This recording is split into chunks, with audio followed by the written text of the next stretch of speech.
Hey guys, what's up? It's Reagan. I am here with what I think is a really funny video because it's completely true and probably really scary, but well, you've seen the title. So basically, I'll just get right into it. So basically, I have been going through YouTube. I'm a big YouTube watcher. I, as you know, watch a lot of makeup tutorials, but then I've been kind of like wanting to branch out, and so if you go through your mobile like YouTube app, you can tell them you don't want to see something, and so keep saying like, I don't want to see this, and so YouTube keeps like trying new things to show me, and so I have like kind of gone into a deep dive into crazy stuff on YouTube, and so I took a screenshot of a couple of these, but one in particular I was like laughing so hard about, and then realized that I actually have like a similar experience. So, what was it called? I gave up men to have sex with ghosts.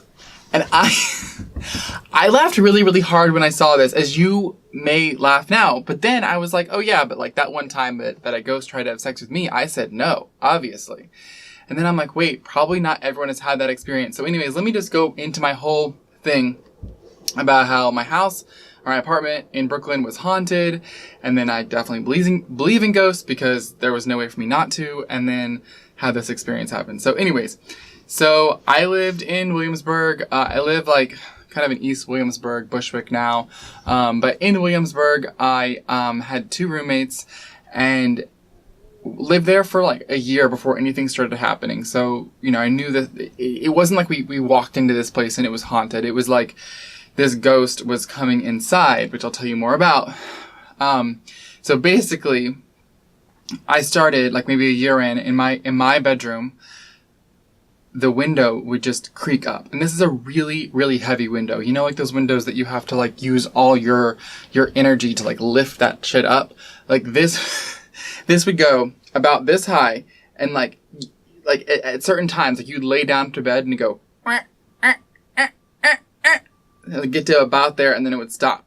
And I mean like every night, and then you would close it. It would not happen all day. It wasn't like it was a weird faulty window. It would just kind of happen like when you went to sleep, and it would freak me out in the winter. I mean, it went on for maybe 6 months. So we also at the same time would have like our radio turning on, and it was just kind of like, okay, these are the things that a ghost would be doing, I guess. So I finally got one of my roommates to see it. I was like, come, it's happening right now. She came in the room and saw that the window was opening, and so I felt like justified. And she went to a clairvoyant who said that this was a little girl and to tell her to go to water. And because she was like having fun and like playing with our energy, that she wasn't going to go. And the truth was, like, even though I was a little bit scared, I was more curious about the whole thing. So I was kind of like, I had heard if you told a ghost to go away, like, and you meant it, they would actually do it. But I didn't I mean, I would be like, go away, but I really didn't want her to. I really was like very curious about the whole thing. I'm like, could this possibly like be real? So anyways, fast forward, like it's been going on for a while. I'm completely alone in the apartment, no roommates, and about like 3 a.m. Oh, my cat. It's like 3 a.m. And I'm like, you know what, tonight I'm gonna decide like there's really a ghost in here or not. So I walk in and I into my room. It's the window had opened the night before, like it usually had. But I was like, you know what, I'm gonna find out for sure. So I say out loud, I'm like, if there's a ghost, if it's real, then as soon as I lay down, even though the window has been closed all day, the window will open. Okay. So I said this out loud. So I go and I lay down, and like each second goes by, I'm like, okay, I'm wrong. 30 seconds in, the window has opened. So then I freak out. I turn on my light. I sit up in bed. I'm the only one there. This now it feels like things are happening. Like the ghost is saying, okay, you know that I'm here. I know that you're here. We've made a connection. Now something's going to go down. And I was freaking out. So I'm also saying out loud, I'm like, do not levitate. I'm thinking that I'm going to start floating. I don't know what they can do. And then I'm like, I was like, do not appear to me. Like, I didn't want to see the ghost. I was really afraid of like what was going to happen. My light literally starts flickering, and I feel these like very light touches like all over my skin, and I'm freaking out. Randomly, my roommate comes home at like 4 a.m. from a flight from London, and she's brought home this guy, not to hook up with, but like to have like a drink with in our apartment. It was so random and just random and weird. So it was like 4:30, 5 a.m. I can't remember, but like we're having this drink, and I'm not saying anything because I don't know. I didn't feel like this guy was gonna like believe me, blah blah. So then he good night. He leaves, whatever. Okay, she goes into her room, which is next door to mine, where I'm telling her what happened. And as soon as I start to tell her, we both look at the same empty spot in the room and are like, go away. It was like as if like we both felt the energy so strongly from like a very specific point, and we both looked there right away and we're like, go away. And we were so scared, and for the first time meant it. And I lived in that apartment for 2 more years. That window never opened again. Never opened again. The radio never turned on again.